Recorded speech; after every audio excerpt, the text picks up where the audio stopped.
2014 की सरकार बनाने में क्या होगा क्षेत्रीय क्षत्रपों का रोल? कौन जाएगा किसके साथ? कौन अदा करेगा अहम किरदार? किसकी बनेगी सरकार? क्या लिखा जाएगा कोई नया अध्याय? क्या चौंकाने वाली करवट लेगी सियासत इस बार?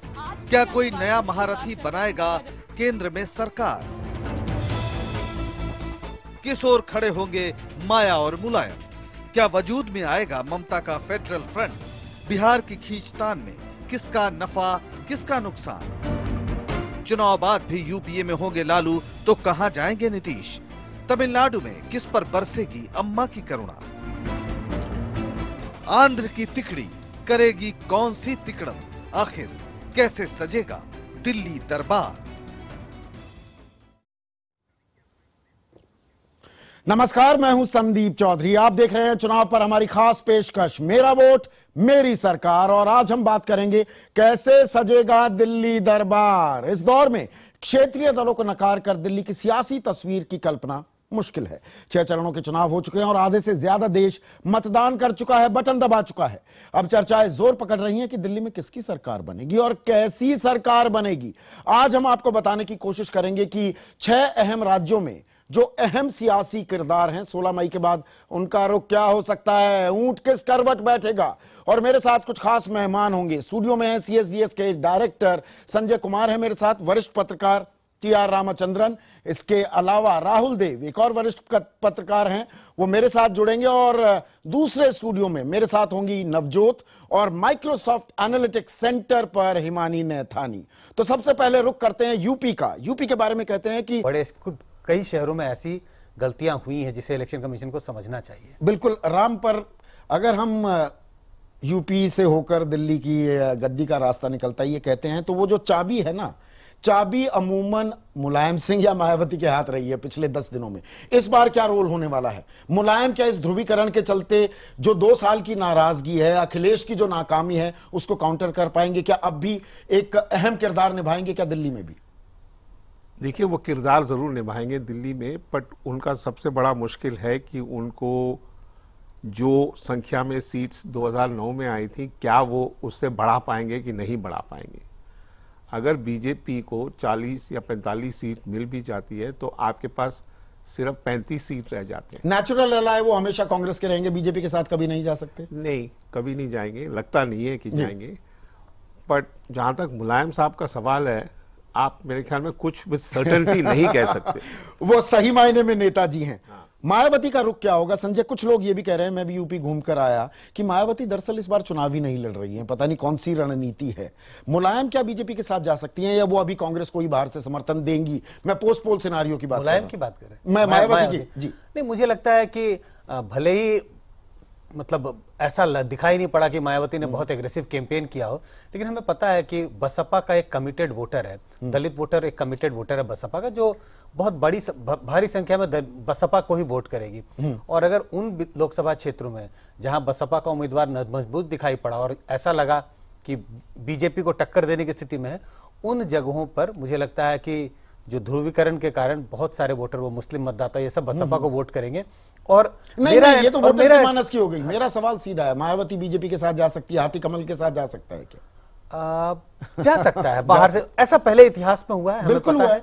असेंबली इलेक्शन में ऐसा हुआ था, दोनों ने मिलकर सरकार बनाई थी, तो ऐसा हो सकता है। और हम जो अतीत की इतिहास की बात कर रहे हैं उत्तर प्रदेश की, इसे थोड़ा और तफसील से समझाएंगी मेरी सहयोगी हिमानी नैथानी, जो कि माइक्रोसॉफ्ट एनालिटिक्स सेंटर पर मौजूद है। हिमानी।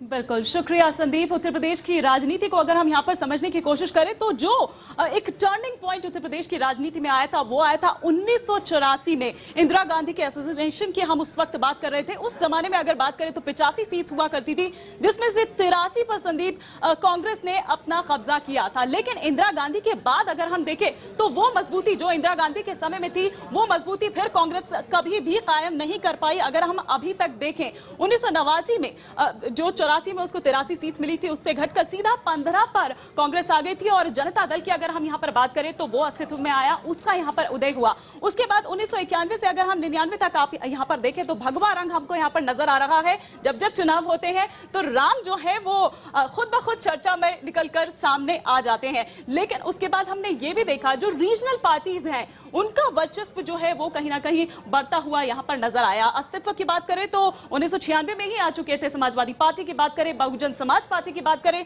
लेकिन धीरे धीरे फिर हमने देखा कि जो रीजनल पार्टीज हैं उनका वर्चस्व बढ़ने लगा। समाजवादी पार्टी की अगर बात करें तो धीरे धीरे वो और ज्यादा अच्छा प्रदर्शन करने लगी। लेकिन इस बार की अगर बात करें तो पिछले 2 साल की जो नाराजगी जिस पर आप अभी बात कर रहे थे, एंटी इनकम्बेंसी एक बड़ा फैक्टर है। बीजेपी की जहां तक बात करें तो वो मोदी लहर पर सवार है।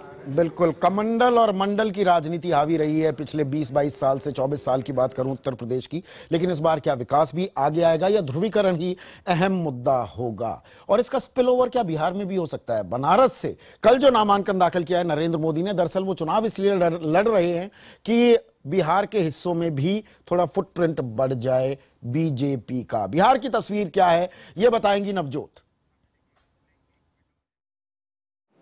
चलिए बात बिहार की अब कर लेते हैं। 4 प्लेयर्स हैं, जेडीयू, बीजेपी, आरजेडी और कांग्रेस, जिसमें सबसे पहले हम नीतीश कुमार की बात करेंगे। नीतीश कुमार की जेडीयू की बात करेंगे। 17 साल बीजेपी का साथ रहा, एनडीए में सरकार में मंत्री भी रहे, लेकिन क्योंकि मोदी से निजी खुन्नस थी और इस वजह से अलग हो गए। 11 पार्टियों का जो मोर्चा है उसमें अहम भूमिका निभा रहे हैं नीतीश कुमार।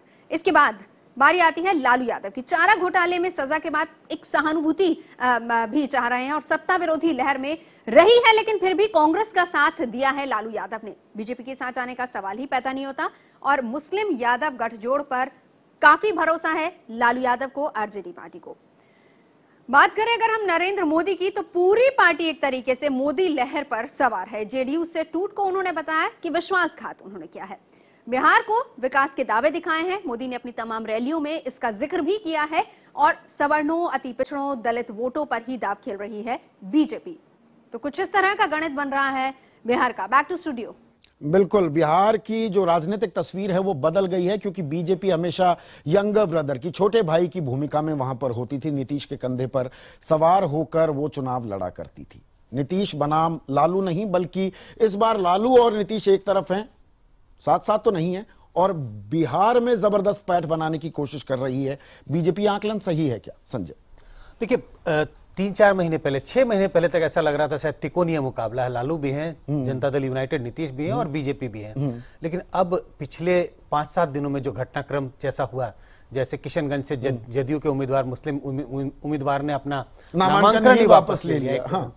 अब बिल्कुल वहां स्पष्ट लड़ाई 2 ध्रुवों के बीच में है। एक तरफ बीजेपी है, बाकी एक तरफ में मैं कहूंगा जदयू का तो इसमें कोई रोल ही बचा नहीं। जदयू बहुत मार्जिनलाइज्ड हो गई है। नुकसान हुआ 13 सितंबर को जो उन्होंने अपना 17 साल का रिश्ता तोड़ दिया, उसका नुकसान हो रहा है नीतीश को। बहुत बड़ा नुकसान हो रहा है, क्योंकि उन्होंने बीजेपी से अपना पल्ला इसलिए झाड़ा, ये समझते हुए कि शायद मुस्लिम मतदाता उनकी तरफ आएंगे, और अपने पिछले 5-7 साल के शासनकाल में उन्होंने कुछ मुसलमानों के लिए कुछ नीतियां भी लाई थी। लेकिन कुल मिला के ऐसा दिखाई पड़ता है कि मुस्लिम मतदाता भी उनको छोड़ करके लालू और जो कांग्रेस का गठबंधन है उनके साथ जाते हुए दिख रहे हैं। और बहुत बड़ा ध्रुवीकरण हो रहा है बिहार में। यूपी में होगा या नहीं कह नहीं सकते, लेकिन बिहार में ये बिल्कुल। आप ध्रुवीकरण की बात कर रहे हैं, पर बिहार में राम, आप जानते हैं, आप वहां पर बहुत घूमे भी हैं, वहां जात पात बहुत हावी है।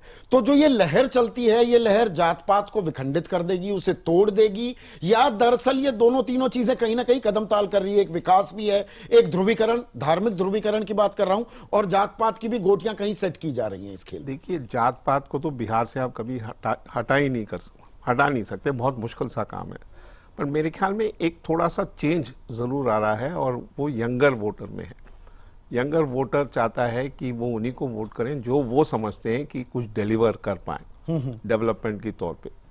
नीतीश की रेपुटेशन इसलिए नीचे गई है क्योंकि उन्होंने जो भी प्रोग्राम सोचा था कि वो करेंगे, उसको आखिरकार जब से उन्होंने अपना नाता तोड़ा बीजेपी के साथ, तो उनकी एक नक्शा ही बदल गया। पर हम लालू की चर्चा कम कर रहे हैं, लालू का जबरदस्त रिसर्जेंस हो रहा है क्या? जो लालू 4 महीने पहले लग रहा था कि ये पार्टी बिल्कुल टूट जाएगी, पार्टी खत्म हो जाएगी, लालू जेल में बैठे हुए थे कि इनका काम चल पाएगा या नहीं, वो लालू रिसर्च कर रहे हैं क्या? मेरे ख्याल में वो इस बार जरूर अच्छा करेंगे। और जो उनकी गठबंधन कांग्रेस के साथ बनी है, मेरे ख्याल में मुसलमानों के लिए, खासकर माइनॉरिटीज के लिए एक क्रूशियल ओपनिंग यहां पर MY फिर से काम करता दिखेगा संजय? काफी हद तक। बहुत पिछले जो 15-20 साल लालू कि पार्टी अच्छा करती रही है बिहार में, उसके लिए उसकी एक खास वजह रही है MY फैक्टर। और मुझे लगता है कि वही जो 90 के दशक में MY फैक्टर जितना सॉलिड लालू के साथ था, वैसा ही कुछ अभी होता हुआ दिखाई पड़ रहा है बिहार में। कम से कम पिछले 10-15 दिनों में ऐसा दिख रहा है। ऐसा दिख रहा है। और कहने वाले ये भी कह रहे हैं कि लालू अपने हाई हॉर्स पे, वो थोड़े दम्भी अहंकारी भी हो गए थे इस बार, क्योंकि बैकफुट पर इतने थे कि बड़ा सोच समझकर उन्होंने टिकट डिस्ट्रीब्यूशन भी किया है। बाकी इतिहास क्या है बिहार का, ये बताएंगी हिमानी।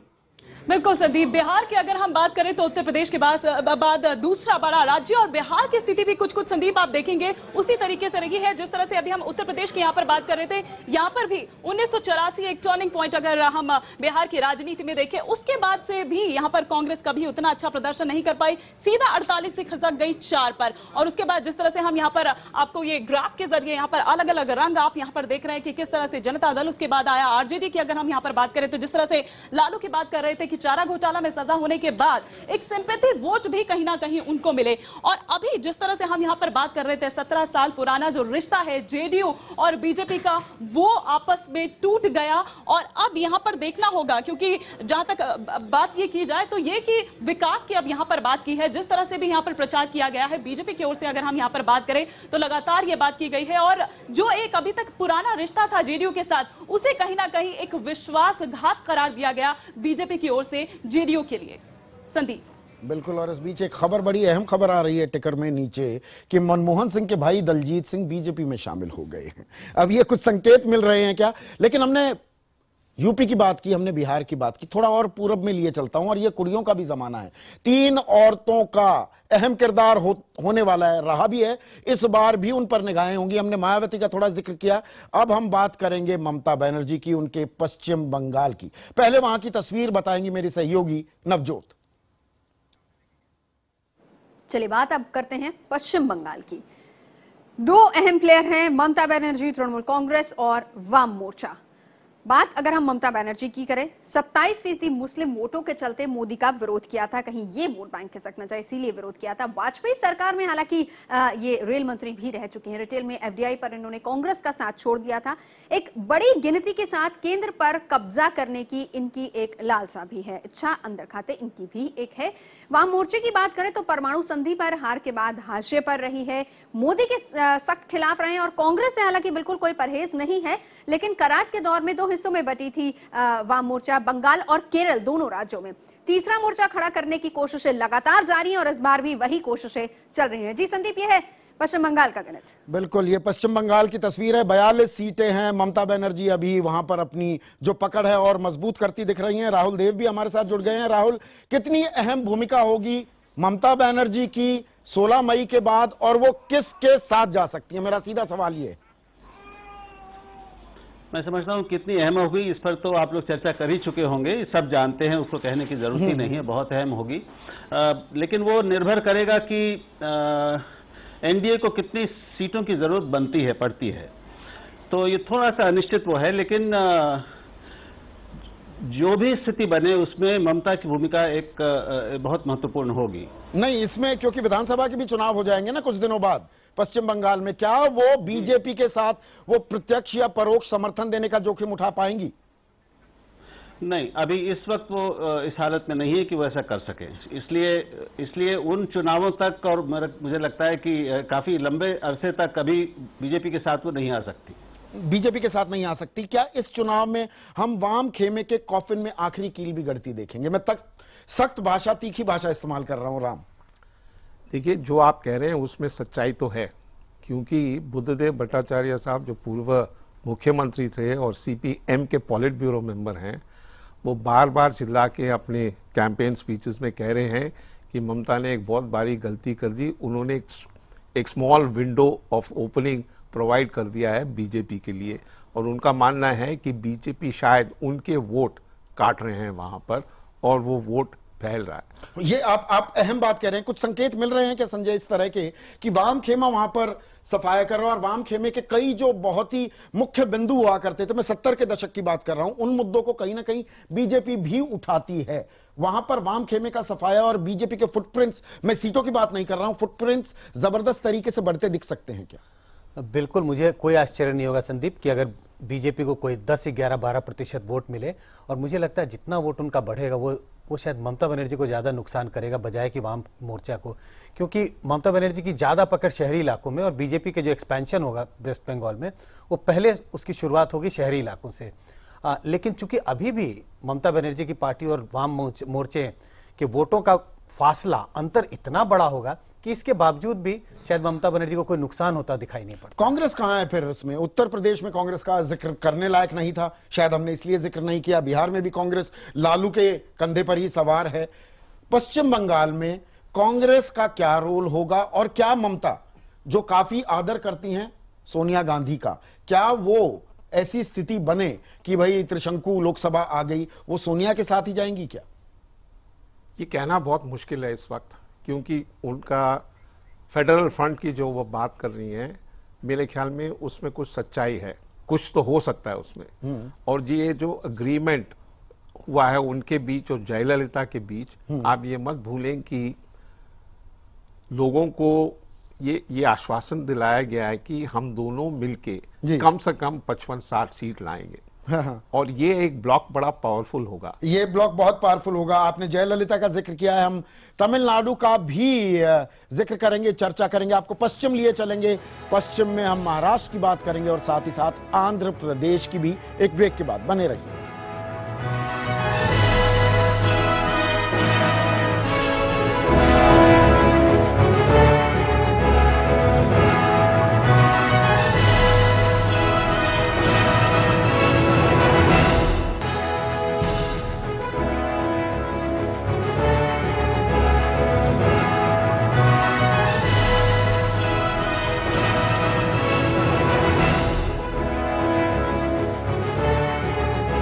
मेरा वोट मेरी सरकार में हम बात कर रहे हैं 16 मई के बाद सरकार कैसे बनेगी, कैसे सजेगा दिल्ली दरबार, कैसी होगी सरकार, किसकी होगी सरकार, किसकी अहम भूमिका होगी। और अब उत्तर प्रदेश के बाद सबसे ज्यादा सीटों वाले राज्य में लिए चलता हूं, महाराष्ट्र में। वहां की तस्वीर क्या है बताएंगी मेरी सहयोगी नवजोत।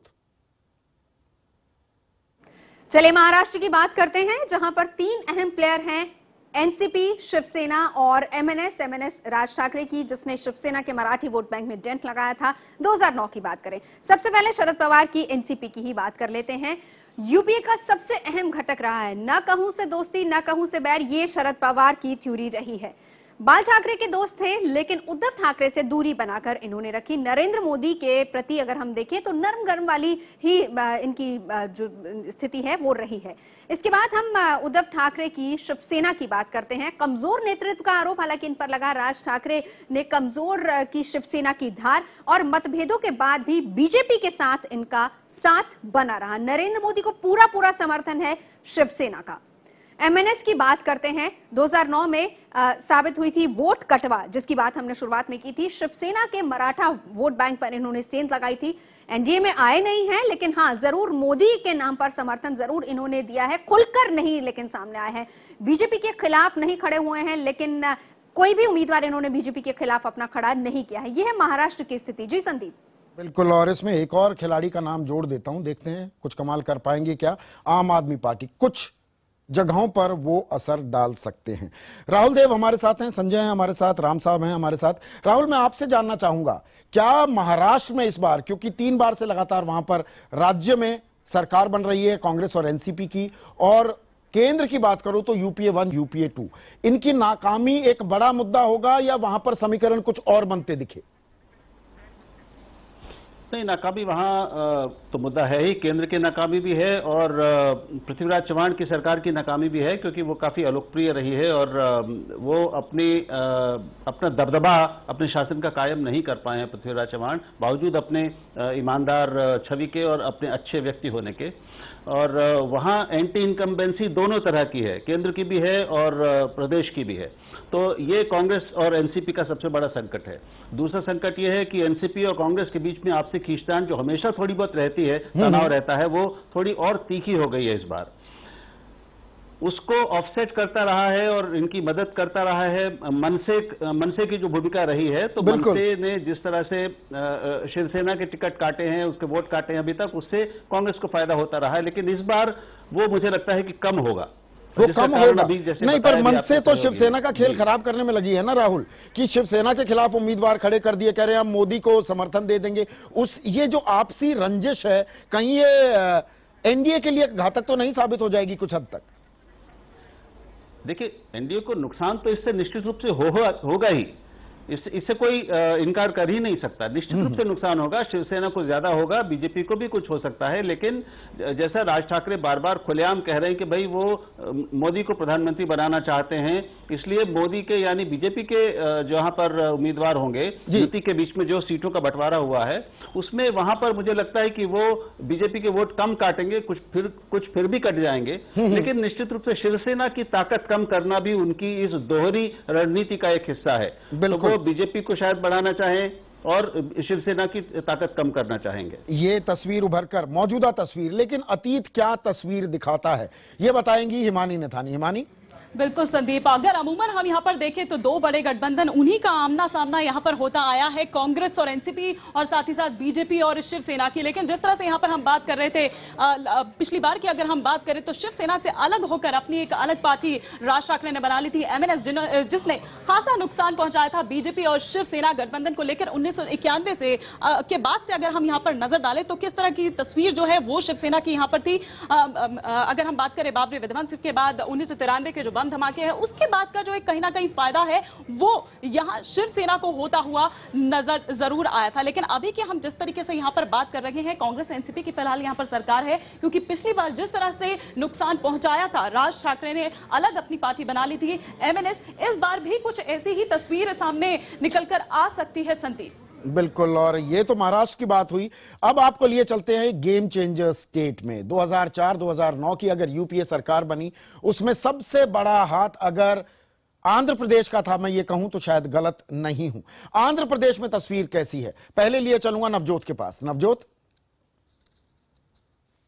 बिल्कुल, दक्षिण के भी कुछ राज्य काफी अहम हो जाते हैं। आंध्र प्रदेश सबसे पहले हम आपको लिए चलते हैं, जहां पर 3 अहम प्लेयर्स हैं। वाईएसआर कांग्रेस, जो कि लोकसभा चुनाव पहली बार लड़ रही है, टीडीपी चंद्रबाबू नायडू की, और टीआरएस के चंद्रशेखर राव की। सबसे पहले हम जगनमोहन रेड्डी की वाईएसआर कांग्रेस की ही बात कर लेते हैं। चुनाव मैदान में अकेले ही उतरे, बाद में सोचा जाएगा कि गठबंधन किसके साथ होगा। हालांकि कांग्रेस से रिश्ते खराब रहे, लेकिन पर्दे के पीछे कहीं ना कहीं बीजेपी के साथ गठबंधन करने की भी कोशिश की गई है। नरेंद्र मोदी को ये विकास पुरुष मानते हैं।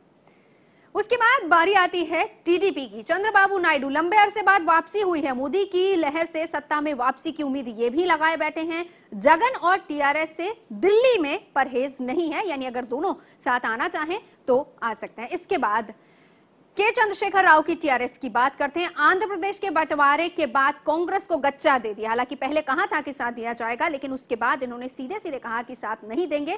नया राज्य है और नए राज्य में आर्थिक स्थिति अगर मजबूत करनी है तो कहीं ना कहीं केंद्र का साथ चाहिए, यानी दिल्ली का साथ चाहिए होगा इनको। तो ये स्थिति फिलहाल के चंद्रशेखर राव की टीआरएस की बन रही है। आंध्र प्रदेश की सिचुएशन है संदीप। ये आंध्र प्रदेश की तस्वीर है, और राम से बेहतर आंध्र प्रदेश को कम ही लोग पहचानते हैं। ये बताइए कि जगनमोहन को अपने खेमे में ना रख पाना और फिर तेलंगाना बनाना, जो ये राज्य का विभाजन किया, उसकी टाइमिंग को लेकर ये दोहरी मार पड़ रही है क्या कांग्रेस पर अपने ही गढ़ में?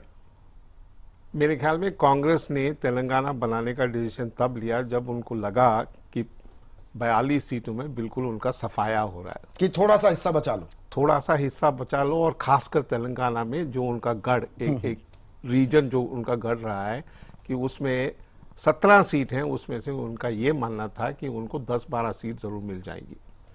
अब उनको लगता है कि 10-12 सीट भी नहीं मिलेंगी, इतना ही अच्छा होगा कि हमको 5 या 6 सीट ही मिल जाए वहां पर। 17 जबरदस्त नुकसान है। मतलब देखिए, उनका नुकसान इतना ज्यादा है क्योंकि जैसे आपने खुद दोहराया, 2004 और 2009 में अगर वाईएसआर रेड्डी साहब उनको इतनी स्ट्रांग पोजीशन पे नहीं लाते आंध्र प्रदेश में, दिल्ली में वो सरकार बना नहीं अब ऐसे में लाख टके का सवाल ये है, क्या जगनमोहन कांग्रेस में वापस जा सकते हैं या वो नरेंद्र मोदी के साथ जाएंगे? क्योंकि चंद्रबाबू नायडू अनईजी रिलेशनशिप ही हो, एनडीए में आ गए हैं। जगनमोहन कहां जाएंगे, केसीआर कहां जाएंगे? केसीआर तो डेफिनेटली जो भी दिल्ली में सरकार बनाएगा उसी के साथ जाएगा। और वो 99% वो बड़ा मावरिक है, कहता कुछ है करता कुछ है, आखिरकार उसका पर्सनल गेन है। वो इलेक्शन से पहले कह रहा था कि जब तेलंगाना बनेगा तो मैं एक दलित को वहां पर मुख्यमंत्री बनाना चाहता हूं। जब अनाउंसमेंट हो गई और तेलंगाना होने का पक्का हो गया, उसने कहा मैं ही मुख्यमंत्री बनूंगा, मैं और किसी को बनने भी। जगनमोहन कहां जाएंगे?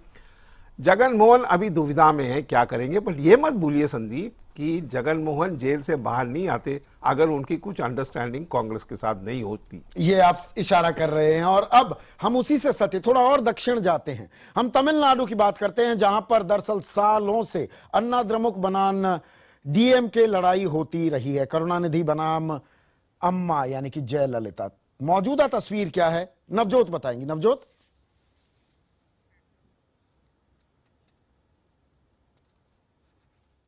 दक्षिण की बात हो रही है तो चलिए तमिलनाडु हम आपको लिए चलते हैं। और यहां पर अगर हम कहें कि दो स्मार्ट प्लेयर्स हैं और सबसे ज्यादा स्मार्ट जयललिता हैं, इस बार की अगर चुनावों की बात कहें तो गलत नहीं होगा। तो करुणानिधि है डीएमके, एआईएडीएमके, जयललिता की बात हम सबसे पहले करेंगे क्योंकि 2014 के चुनावों में सबसे स्मार्ट प्लेयर बनी है, किसी का भी साथ अभी तक खुलकर नहीं दिया है। एनडीए के साथ रही लेकिन वाजपेयी सरकार भी गिराई, मोदी के साथ निजी रिश्ते थे लेकिन चुनावों में आलोचना भी की, यूपीए की मुखर विरोधी रही लेकिन साथ से कोई परहेज नहीं है और जिस गठबंधन में डीएमके होगी वहां पर जाने का सवाल ही पैदा नहीं होता। अभी तक पत्ते नहीं खोले हैं जयललिता ने। करुणानिधि की बात करते हैं। यूपीए की दोनों सरकारों में इन्होंने साथ दिया लेकिन फिलहाल बाहर हैं। 2004 की अगर हम बात करें तो एनडीए सरकार का हिस्सा थे और केंद्र से करीबी रिश्ते बनाने में कोई संकोच उनको कभी नहीं रहा है। तो करुणानिधि मोदी की प्रशंसा भी कर चुके हैं, यानी अगर जरूरत पड़ी तो साथ दे सकते हैं। ये सिचुएशन है तमिलनाडु की ये तस्वीर है और यहां पर एक रेनबो कोएलिशन भी बनाई है बीजेपी ने एमडीएमके, डीएमडीके, पीएमके के साथ मिलकर। वो क्या कमाल करेगी, इस पर एक इशारा दीजिएगा संजय। और साथ ही साथ क्या वहां पर एक सेफोलॉजिस्ट नाइटमेयर भी हैं, करुणानिधि नाम के एक शख्स जिनको लगातार हम कम आंकते हैं या ज्यादा आंक देते हैं, सही नहीं आंक पाते। निश्चित रूप से जब हम चर्चा कर रहे थे तमिलनाडु की तो हम दो ध्रुवों की बात कर रहे थे, डीएमके और एआईडीएमके। मुझे लगता है कि तमिलनाडु की राजनीति में परिवर्तन हुआ है और ये खासकर बीजेपी ने जो अपना एक अच्छा सा अलायंस बनाया, छोटी छोटी पार्टियां लेकिन 3-4 पार्टियां उनके साथ हैं। तो अब हमें साफ दिखाई पड़ता है कि तमिलनाडु में जो कंटेस्ट है वो 3-वे कंटेस्ट होता दिखाई पड़ रहा है और उसके परिणाम दिखाई पड़ेंगे आपको कि कोई स्वीप दिखाई नहीं पड़ता है तमिलनाडु में, जैसा हम अमूमन मानते थे कि तमिलनाडु में स्वीप होता है, एक तरफा रिजल्ट आती है, वैसा होता दिखाई हुआ नहीं पड़ता। पर जयललिता कहां जाएंगी? नरेंद्र मोदी के साथ बड़ी उनकी दोस्ती भी थी, लोग लग रहा था ये तो बड़ी आसानी से नेचुरल अलाय हैं, अब एक दूसरे ऊपर तंज नहीं बाकायदा आरोप लगा रहे हैं। ये सब उस बात पर निर्भर करता है एनडीए अपने आंकड़ों में कहां रुकती है और उन्हें कितने नंबरों की जरूरत है, 10, 15, 20, 40, 50, इस पर सब कुछ निर्भर करेगा। अगर उन्हें 10-15 सीटों की जरूरत है मेजॉरिटी लाने के लिए तो शायद इतना, उनके पास कई दावेदार होंगे, कई लोग आएंगे। करुणानिधि तो किसी को भी देने के लिए तैयार हो जाएंगे, सब आएंगे कि भाई हमसे सीटें ले लीजिए, हमसे सीटें ले लीजिए। और हिमानी, मैं आपके पास आंध्र प्रदेश के लिए नहीं जा पाया था लेकिन तमिलनाडु की तस्वीर, उनका अतीत क्या कुछ कहता है वो बताइए। संदीप, अगर हम तमिलनाडु के अतीत की यहां पर बात करें तो 1991-96 से पहले अगर आप यहां पर देखेंगे तो 2 पार्टी सिस्टम यहां पर रहा है, लेकिन धीरे धीरे उसके बाद संदीप ये जो ट्रेंड है, ये जो सिस्टम है वो चेंज हुआ और उसके बाद जो रीजनल पार्टीज हैं आप यहां पर देखेंगे कई सारे कलर्स आपको यहां पर नजर आ रहे होंगे, रंग बिरंगे, कहीं पर लाल, कहीं पर हरा, कहीं पर पीला। तो उसके बाद जो रीजनल पार्टीज हैं उसने कहीं ना कहीं इस चीज को टेक ओवर कर लिया। यहां पर रीजनल पार्टीज की अगर बात करें तो बहुत संख्या में है और यहां पर अगर छोटी छोटी एक 2-2 सीट्स वाली पार्टी की भी बात करें तो संदीप काफी ज्यादा वो होल्ड रखती है क्योंकि बड़ी पार्टी को ये पता है कि इनके बिना, इनसे गठबंधन किए बिना वो जीत नहीं सकती है, आगे नहीं बढ़ सकती है। संदीप, तो कैसे सजेगा दिल्ली दरबार, हमने आपको एक तस्वीर पेश करने की कोशिश की है लेकिन अभी 16 मई बहुत दूर है, दिल्ली बहुत दूर है। ये जो समीकरण है, जो फैक्ट्स आपको हम दिखा रहे हैं, जो ट्रेंड्स दिखा रहे हैं, ये बदल भी सकती हैं क्योंकि अभी 3 चरण मतदान और होना है। संजय आपका, टी आर रामचंद्रन साहब आपका, राहुल देव आपका बहुत बहुत शुक्रिया। एक छोटा सा ब्रेक लेंगे, ब्रेक के बाद भी चर्चा जारी है।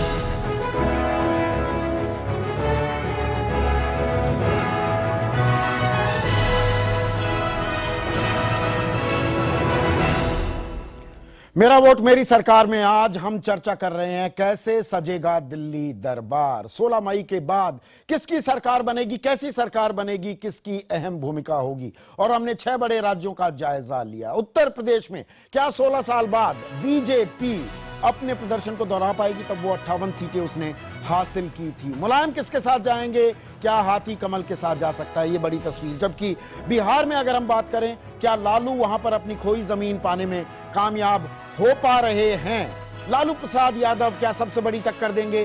क्या नरेंद्र मोदी से, बीजेपी से 17 साल का अपना रिश्ता तोड़ने का खामियाजा भुगतना पड़ेगा नीतीश कुमार को? जबकि अगर हम पश्चिम बंगाल की बात करें, 42 सीटें हैं वहां पर, ममता बनर्जी किसके साथ जाएंगी, ये वहां पर सबसे बड़ी चुनावी हलचल होगी। महाराष्ट्र में क्या 15 साल से लगातार जो सरकार पर काबिज है एनसीपी और कांग्रेस, उन्हें सरकार की नाकामी, केंद्र ही नहीं राज्य में उसका नुकसान उठाना पड़ेगा? ये तमाम कयास जो हैं, जो ये चर्चाएं हो रही हैं, ट्रेंड्स मिल रहे हैं, सर्वे हो रहे हैं, इनका असल नतीजा क्या निकलेगा, ये तो 16 मई के बाद ही पता चलेगा। आज मेरा वोट मेरी सरकार में बस इतना ही। नमस्कार।